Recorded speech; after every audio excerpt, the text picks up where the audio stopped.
depende de cómo lo veas. ¿Por qué no le dice a la persona que está a su lado? Depende de cómo lo veas. ¿Por qué pensamos en eso? Porque vaya conmigo a lo que dice Mateo capítulo 6, versículo 22 al 23. El ojo es la lámpara del cuerpo.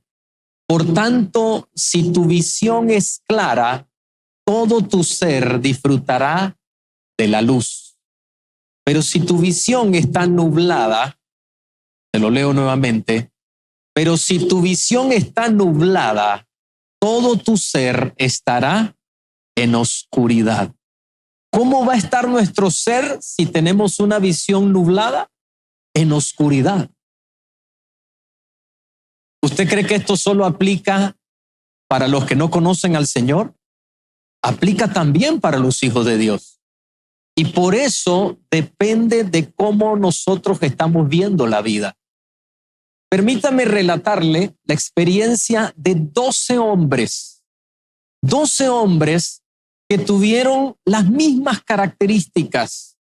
Fueron seleccionados, de hecho, por ser personas sobresalientes dentro de la población.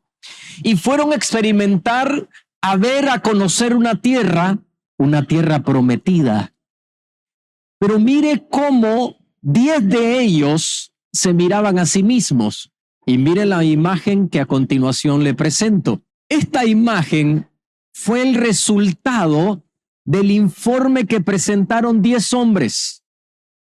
Vimos ahí gigantes a los hijos de Anac. Ellos nos miraban a nosotros como langostas y nosotros también nos veíamos, bueno, para los nicaragüenses sería un saltamonte, ¿no? Como un saltamontes a la orilla de ellos. Esa imagen que ve ahí no es una imagen proporcional al tamaño del israelita promedio ni al tamaño de los hijos de Anac. Lo que pasa es que ellos los miraban más grandes y más fuertes de lo normal. Por eso es la idea de esa imagen.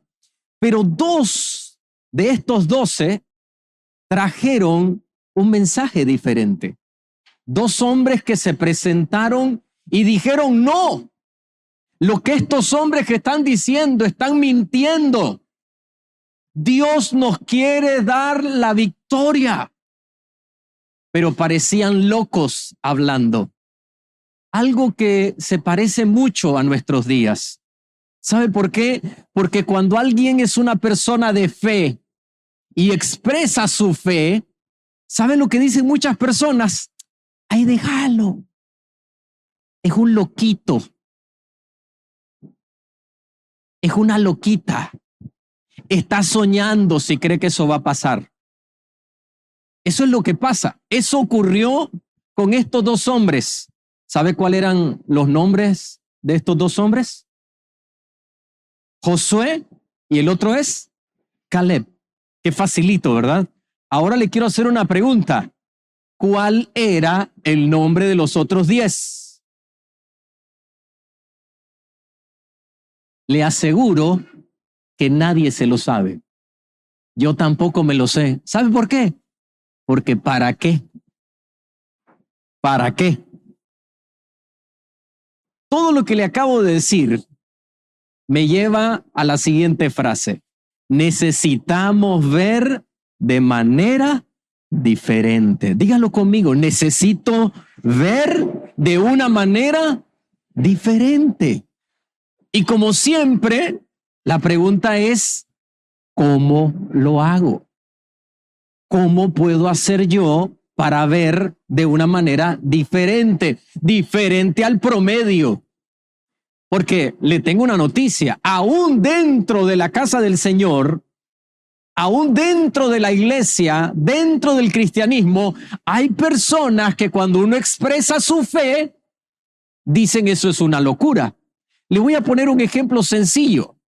Cuando hablamos de plantar 30 iglesias en el departamento de Masaya, la primera vez que lo dije, y éramos una iglesia aquí, Alguien me dijo, ¿no le parece eso exagerado? Y no lo culpo, porque es su manera de ver. También para mí, yo decía dentro de mi cabeza, Señor, eres un exagerado. Pero le tengo una noticia. ¿Sabía usted que nosotros ya hoy en día tenemos 11 diferentes lugares donde hoy se está predicando la palabra del Señor simultáneamente? ¿Qué le parece? Le damos la gloria al Señor por eso. Entonces la pregunta, ¿cómo? Le quiero llevar al ejemplo de un hombre que tuvo que quedar ciego para ver de la manera correcta. Un hombre que miró un resplandor y fue tan fuerte que le dejó una ceguera aparentemente permanente en ese momento, pero tuvo que experimentar esta ceguera para poder ver. Y por supuesto sabe que me estoy refiriendo a nada más y nada menos que a Saulo de Tarso. Y vaya conmigo a lo que dice el libro de los Hechos, capítulo 9, versículo 1 y 2. Saúl o Saulo, Shaul eres el nombre en hebreo, respirando aún amenazas y muerte contra los discípulos, vino al sumo sacerdote y le pidió cartas para las sinagogas de Damasco, a fin de que si hallase algunos hombres o mujeres de este camino, los trajese presos a Jerusalén. ¿Qué respiraba este hombre? Respiraba muerte, respiraba odio. Ahora vaya conmigo a lo que dice Gálatas capítulo 1, versículo 13 y 14. Ya oyeron acerca de mi conducta en otro tiempo en el judaísmo, que yo perseguía ferozmente a la iglesia. ¿Cómo la perseguía? Ferozmente de Dios y la estaba asolando. Me destacaba en el judaísmo sobre muchos de mis contemporáneos en mi nación, siendo mucho más celoso de las tradiciones de mis padres. El hombre era destacado para lo malo. Pero este hombre destacado para lo malo sufrió un cambio. Ahora veamos cómo es que pudo llegar a este cambio y pasar de un perseguidor a ser el día de hoy el gran apóstol Pablo. Y este proceso, todos los que estamos en este lugar, también necesitamos pasarlo. Veamos entonces, ¿qué fue lo que hizo? Vaya conmigo, por favor, a lo que dice Filipenses capítulo 1, versículo 3 al 8. Doy gracias a mi Dios cada vez que me acuerdo de ustedes, siempre intercediendo con gozo por todos. Me es justo sentir esto de todos ustedes porque los tengo en mi corazón, tanto en mis prisiones como en la defensa y la confirmación del evangelio. Pues Dios me es testigo de cómo los añoro a todos ustedes con el profundo amor de Cristo Jesús. Mire qué increíble. Hace un momento leíamos a un perseguidor de la iglesia. Ahora, este hombre no solo perseguía a la iglesia. Si usted lee todo el libro de los Hechos, la primera parte, el primer tercio, se da cuenta que Pablo era el que coordinaba la persecución de la iglesia. Él estuvo presente cuando mataron a Esteban. Probablemente no arrojó ni una sola piedra, pero estaba coordinando, que era todavía peor. Entonces él salta de ser este perseguidor a una persona apasionada. Mire lo que dice la segunda carta de Corintios, capítulo 11, versículos 28 y 29.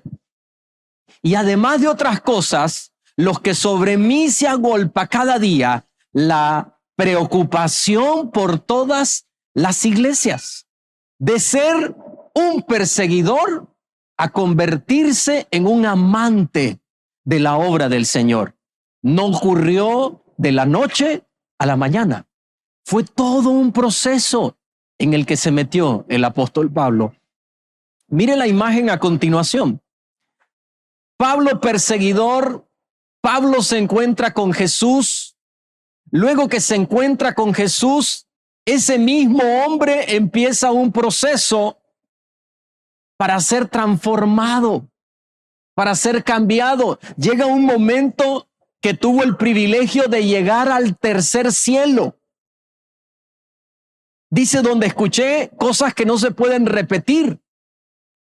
Pero todo fue un proceso en el que Dios le metió. Y para cambiar nuestra manera de ver la vida, yo no quiero decirle que va a ser de la noche a la mañana. Quisiera decirle que le vamos a poner la mano y que cuando le quitemos la mano, usted va a ver todo espiritual. Que va a dejar de ver lo malo y va a empezar a ver mariposas. Quisiera decirle, pero no es así, porque Pablo tampoco fue así. Y podría contarle toda la vida del apóstol Pablo y se dará cuenta que en un momento desechó personas, se peleó con otros, quiso condenar a otros. No era perfecto, pero entró en el proceso de transformación. Entonces viene la pregunta, ¿cómo cooperó con su proceso? Porque lo que ocurre muchas veces es que Dios quiere hacer esa transformación en nuestras vidas, pero ¿sabe qué pasa? Nosotros no queremos cooperar, nos resistimos, no queremos hacer lo que Dios quiere. Entonces le menciono 3 aspectos rápidamente. Número 1, aceptó el señorío de Cristo en su vida. Aceptó que esto no se trataba de la voluntad de él, sino de la voluntad de Dios. Muchas veces, por ejemplo, usted dice, yo quisiera ser un doctor. Y cuando uno viene a Cristo, no es que no puede ser un doctor, pero de repente el Señor quiere usarlo en otra área. Quiere llevarlo por otro camino. Para que tenga una idea, yo soñaba con ser contador público autorizado, ser CPA. Y yo le dije a mi papá, yo quiero estudiar contabilidad, muy buena carrera, hijo. Pero sorpresa, en la universidad donde me dieron la beca para estudiar, me becaron, la beca era para administración de empresa. Y yo dije, Señor, ¿será que me quieres usar acá? Y bendigo a Dios porque me sacó de la otra carrera y me puso en esta, por darle un ejemplo sencillo nada más. Cuando uno entiende que Dios es el que manda, sabe que no va a ir, no va a hacer, no va a andar, no va a gustar de lo que uno quiere. Cuando uno entiende que Jesús es el Señor, entiende que Él es el que manda. Y permítame hacerle una pregunta. ¿Cuánto le entregamos la vida a Cristo? Otra vez, ¿cuánto le entregamos la vida a Cristo? ¿Sabe qué significa? Que Dios es su Padre, pero también su dueño. Y en su vida no manda usted, manda Dios. Amén. Manda el Señor. No mandamos nosotros. Entonces es ver la vida a través de los ojos de Cristo. Miren lo que dice Hechos capítulo 9, versículo 3 en adelante. Repentinamente le rodeó un resplandor de luz del cielo y cayendo en tierra, oyó una voz que le decía, Saulo, Saulo, ¿por qué me persigues? Él le dijo, ¿quién eres, Señor? Y le dijo, yo soy Jesús, a quien tú persigues. Dura cosa te es dar coces contra el aguijón o dar patadas contra el punzón. Él temblando y temeroso dijo, Curios, o dijo, Señor, ¿qué quieres que yo haga? Y el Señor le dijo, levántate y entra en la ciudad y se te dirá lo que debes hacer. Si usted lee a continuación, hizo exactamente lo que se le indicó. Pero en este punto, ¿sabe qué estaba haciendo el apóstol Pablo? Reconociendo el señorío de Jesucristo en su vida. Mire lo que dice la segunda carta de Corintios capítulo 5 versículo 17. El mismo apóstol Pablo escribiendo esto. De modo que si alguno está en Cristo, nueva criatura es. Las cosas viejas pasaron, he aquí, todas son hechas nuevas. Él entendía perfectamente este versículo, de hecho él lo escribió, por supuesto, inspirado por el Espíritu Santo, pero entendía por qué. Porque en ese encuentro su vida fue transformada. ¿Pero qué hizo él para ayudar en el proceso? Obedeció. Obedecer es reconocer el señorío de Jesucristo. Hay algunos que piensan que decir Señor, Dios es mi Padre, sí, el Señor es mío. Otros tenemos una manera muy peculiar de hablar con el Señor. Decimos, mi papachú, mi Diosito lindo. Pero Jesús lo dijo claramente, ¿por qué me llamas curio o propietario, dueño, Señor, y no haces lo que yo digo? Pablo, para ayudar en su proceso y cambiar la visión de vida que tenía, ¿sabe qué hizo? Le obedeció al Maestro, al Señor. Número 2, se dispuso a ser discipulado, a ser enseñado. Él dispuso su vida para ser adiestrado. Y esto es algo que todos los que estamos en este lugar necesitamos ser adiestrados por otros. Le voy a dar un ejemplo. El pastor David era nuestro pastor y también el mentor de nuestras vidas. Imagínense, yo tenía 16 años cuando le conocí. Por 24 años fue mi pastor, pero falleció. Yo no puedo estar solo. Nuestra comunidad tiene por principio que cada uno de nosotros tenemos que rendir cuentas. Entonces, ¿qué hizo el pastor David? Me dejó a cargo con otro pastor que era pastor de él también y jefe. Se llama Jay Dickerson. Es un americano. Ahora el pastor Jay Dickerson regresó a Estados Unidos y ahora ¿quién me queda? Entonces, si usted va a notar el próximo año, lo vamos a ver hasta en un video, el doctor Arturo López Malumbres va a venir cada 2 meses a pasar un tiempo acá en nuestra comunidad. Y le damos la gloria al Señor por eso, ¿verdad que sí? Pero eso tiene un doble propósito. Es el propósito también de ser discipulados. El discipulado transforma nuestra perspectiva, alineándola con la sabiduría y el propósito de Cristo. Por supuesto, tenemos que buscar personas que nos adiestren, que nos guíen hacia Cristo. Por eso tenemos que ser sabios. Y por eso siempre le voy a decir que aquí usted tiene que verificar todo lo que se habla. Decía el pastor David, no coma cuento. Vea que estamos leyendo la Biblia, verifíquelo, a ver si es cierto. A ver si es cierto lo que estamos leyendo. Que se enseñe sana doctrina. Pablo permitió ser discipulado. Vaya conmigo a lo que dice Hechos capítulo 9, versículo 17 en adelante. Ananías fue enviado por el Señor. Ananías entró en la casa y poniendo sobre él las manos le dijo, hermano Saulo, el Señor Jesús, que se te apareció en el camino por donde venías, me ha enviado para que recibas la vista y seas lleno del Espíritu Santo. Y al momento le cayeron de los ojos como escamas y recibió al instante la vista y levantándose fue bautizado y estuvo Saulo por algunos días con los discípulos. Mire, hay algunos que nunca se bautizan. Todos los que estamos en este lugar, si usted no se ha bautizado, escúcheme, hágase la propuesta que este año usted va a dar ese paso de obediencia. ¿Qué hizo Pablo?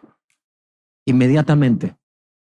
Y si usted dice, ¿cómo hago yo? Todos los domingos a las 9:15, nosotros tenemos nuestra clase de bautismo. Todos los domingos. Usted puede entrar cualquier domingo, sin importar, para recibir su clase de bautismo. Pablo se bautizó y el tiempo no nos da, por supuesto, pero luego Pablo pasó tiempo con los apóstoles y él tuvo un maestro, un discipulador que se llamaba Bernabé. Aprendamos algo más sobre el discipulado. El discípulo, eso viene de la palabra del latín discipulus, que significa aprendiz o seguidor. Es el proceso de aprender, de adoptar y vivir las enseñanzas de un maestro. En el cristianismo implica seguir a Cristo, transformando nuestra vida para reflejar su carácter y su propósito. Todos necesitamos ser discipulados y, por supuesto, ser discipulados para parecernos a Cristo. Por eso Pablo decía, sean imitadores de mí, como yo lo soy de Cristo. Todos necesitamos ser discipulados. Y este año usted se va a dar cuenta, vamos a hacer un trabajo, todo un trabajo, para que toda persona tenga la oportunidad de estar siendo discipulado. Número 3, aceptó la temporalidad de esta vida y se enfocó en vivir para un propósito eterno. En otras palabras, él aceptó que esta tierra, lo que estaba viviendo, era temporal.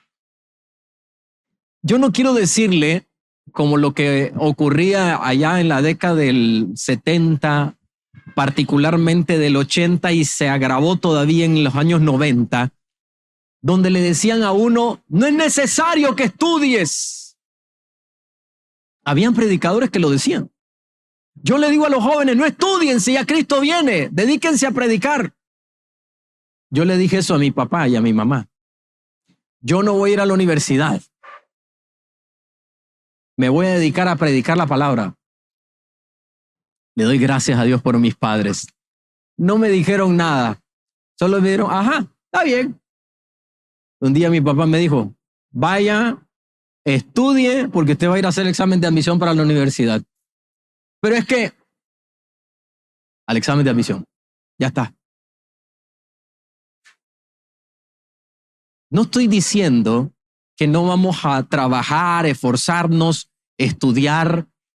Yo no sé la edad que usted tenga, pero si usted está vivo, usted puede seguir estudiando. No nos equivoquemos. Trabajar duro, pero no podemos perder la vista de la eternidad.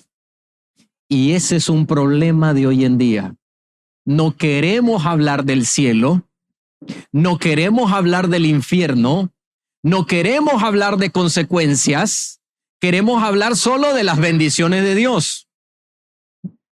Casualmente un día, me acuerdo la primera vez que escuché esto del doctor Arturo, dice, un día voy pasando por un lugar y escucho a alguien decir, venga, venga, venga, reciba, reciba.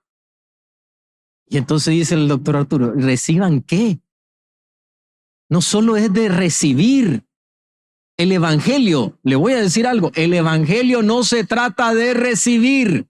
¿Sabe de qué se trata? De hacer. Se lo digo de nuevo. El evangelio se trata de hacer. Dígalo conmigo. El evangelio se trata de hacer. Hacer. No de recibir. Vaya conmigo a lo que dice Hechos 20:24. Este es Pablo escribiendo. Bueno, es Pablo hablando. Quien escribe es Lucas. Pero de ninguna cosa hago caso, ni estimo preciosa mi vida para mí mismo, con tal de que acabe mi carrera con gozo y el ministerio que recibí del Señor Jesús para dar testimonio del evangelio de la gracia de Dios. Filipenses capítulo 3, versículos 7 y 8. Pero cuántas cosas eran para mí ganancia, la he estimado como pérdida por amor de Cristo. Ciertamente aún estimo todas las cosas como pérdida por la excelencia del conocimiento de Cristo Jesús, mi Señor, por amor del cual lo he perdido todo y lo tengo por basura para ganar a Cristo. La posición de Saulo, quien ahora conocemos como Pablo, era una posición de importancia. a la cual tuvo que renunciar. ¿Por qué? Por amor a Cristo.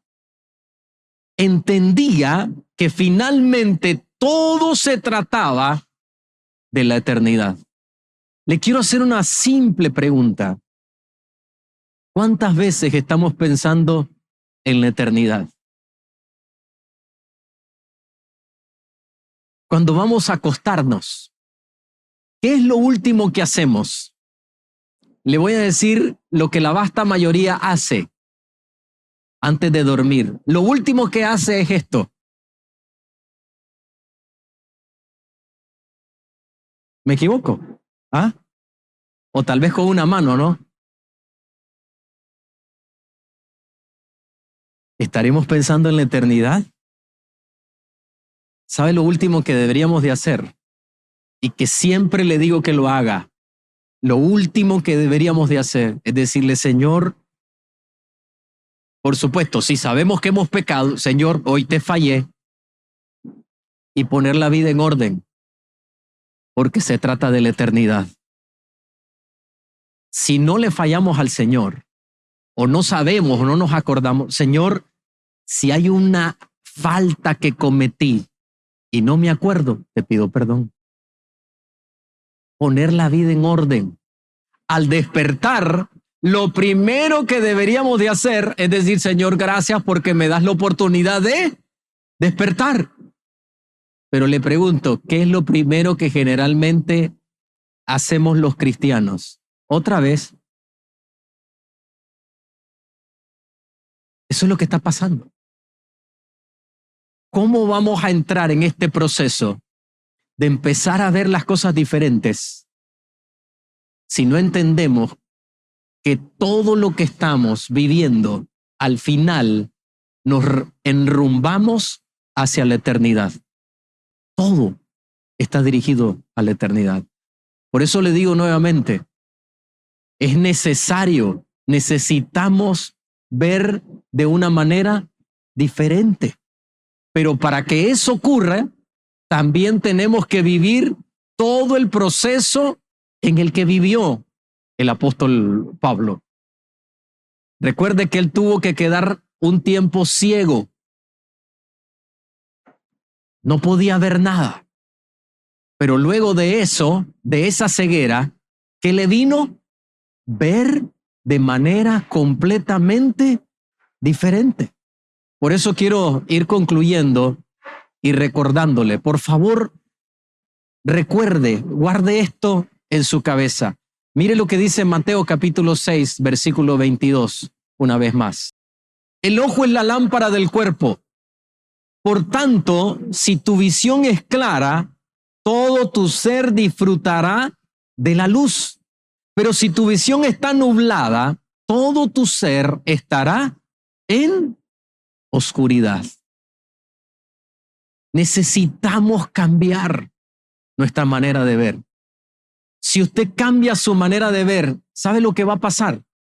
Cuando usted enfrente alguna situación, un problema, el problema va a venir y usted, en vez de echarse a llorar, a reclamar, a cuestionar a Dios, ¿sabe lo que va a decir? Esta enfermedad no va a ser para muerte.